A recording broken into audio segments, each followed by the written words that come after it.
Okay, let's quickly go over what's included with the SV023. We have the headphones themselves, we have a nice carrying case, we've got a cable, a 4.4 to 3.5 adapter, a 3.5 to 4.4 adapter, and a little bag for the cable and the adapters. The SV023 comes in at $449. It is an open back style headphone, and it uses a 50 millimeter beryllium plated dynamic driver, and it's housed in these handmade genuine walnut ear cups. They're very beautiful. The headband is made from goat skin and is very, very soft and very comfortable.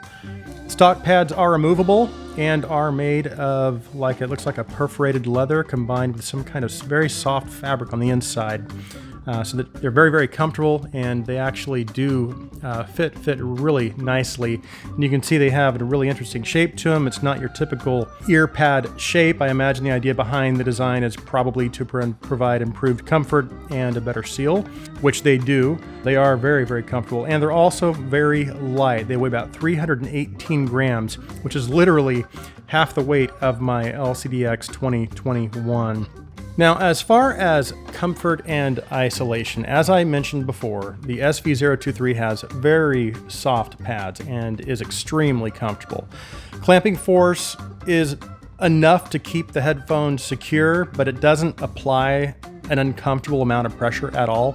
As far as isolation, it's about what you would expect for an open back design. It's definitely not the quietest, but it doesn't have really an excessive amount of noise bleed either. Again, for an open back, it's not bad. The cable is of exceptional quality. It's really quite beautiful as well. I like how they have the black terminations on here with the copper cable. It just matches the headphones really well. The cable is terminated with a 4.4, and on the headphone end, it's terminated with 2.5. which is a little unusual. It's made with 6N OCC wire twisted into a 4-wire braid.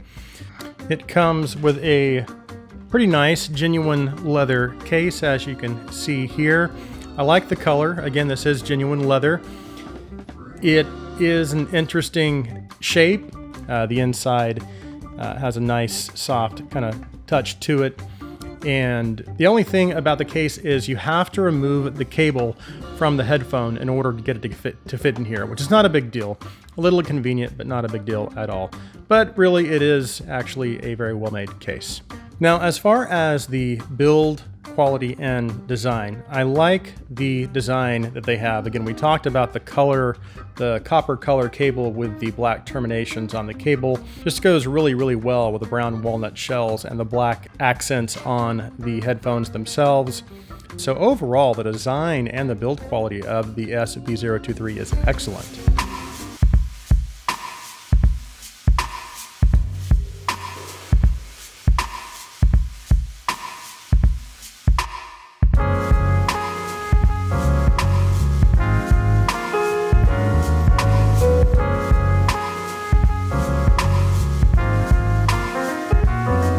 Okay, so let's talk about the sound of the SV023, but first we need to kind of acknowledge that right out of the gate, there are high expectations of this headphone at the $449 price point, because it's going to be going up against headphones like the Sundara, the Edition XS, and even like the older Sennheiser HD650. So again, right out of the gate, the expectations of consumers are pretty high at that price point.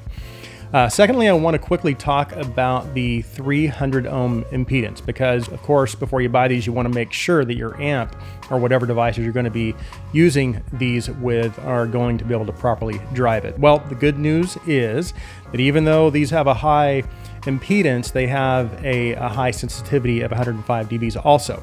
Now, most of my listening was done using the Griffin, the FIO M11 Plus, the iBasso DX220 with the Amp 1, Amp 8, and Amp 9 amp modules, and the Aune X8 and X7S stack. But I also did extensively test with about 15 other of my portable DACs, including the FIO BTR7, which I have right here, the BTR5, channeling UA5, Moon River 2, and also the Low 2 Paw S1.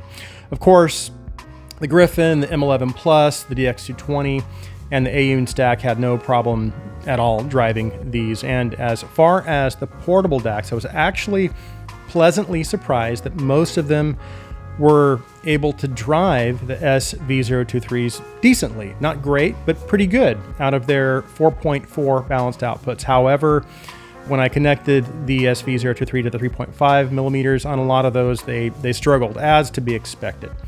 So remember, while these are fairly sensitive headphones, the 300 ohm impedance will make the amps in your devices have to work a little harder. So you just have to kind of, again, bear that in mind. And just to give you some reference as far as power requirements, at 32 ohms, my FiiO M11 Plus will put out 660 milliwatts out of the 2.5 and the 4.4 balanced outputs, which is plenty when paired with headphones like my 20 ohm LCDXs, but when paired with my 300 ohm SV023s, that power output drops to 90 milliwatts. And that is enough to drive these, again, because these do have a high sensitivity. And I can usually, I think there's 120 volume steps with the M11 Plus, and I can get it to about 80 or 85 and get it to my desired listening level. But anyway, so before you buy these, you just want to make sure, double check to make sure that the power output of whatever device you're planning on pairing this with is sufficient to power these. So now that's all out of the way, let's go ahead and dive into the sound. As far as the sound presentation, I would say that these are overall quite balanced. The bass does lean towards the flatter side, but its overall quantity is plenty for me. It has good punch and decent impact, but I wish it had a little more rumble in the sub-bass frequencies. But again, overall, I would say the bass is very tastefully done and adequate for me. Now, as far as the mids, they come across neutral to me. However, there are a few small spikes and peaks in the upper mids and lower treble, slightly affecting the tonal accuracy of some instruments and voices, but again, only slightly. Generally, I would say the mids sound natural, precise, and very clean, and for the most part are tonally accurate. Now, as far as the treble, it's what I would consider to be kind of on the relaxed side, but it does not sacrifice detail or clarity at all. It has really good air, good shimmer. It can occasionally sound slightly splashy depending on the genre and the recording, but overall I would say the treble is tastefully done, and for me it never actually got to the point of being fatiguing at all. So if you look at the tonal spectrum as a whole, I would say that the SV023 has a slightly bass-light presentation, but is still what I would consider to be a balanced sound profile. And I have read that the SV023 pairs really good with tube amps. I don't have any, so I couldn't actually test that. I could only tell you how it sounds when I paired it with the devices that I own. And so that's my general impression, again, with the devices I own. Again, maybe it does pair if you have a tube amp. If you get these and you pair it, let me know what you think. Let me know if you notice a difference between a tube amp and a regular DAC or amp. Now, as far as technicalities, that's where I think the SV023 really shines and really stands out. We'll talk about the soundstage, then we'll talk about imaging, and then go into detail and clarity. Now, the soundstage is not as wide as I expected for an open back headphone, but it is still wide. Definitely not an intimate soundstage. Still wide and very immersive. But what really impressed me the most about these headphones was its imaging capabilities and the detail retrieval. We'll start with imaging. Now, the imaging on these is very, very precise. So the instruments and vocals all had a very defined space within their sound field. It almost seemed as though there was even a little bit of air kind of in between each instrument. Not that things were disconnected at all.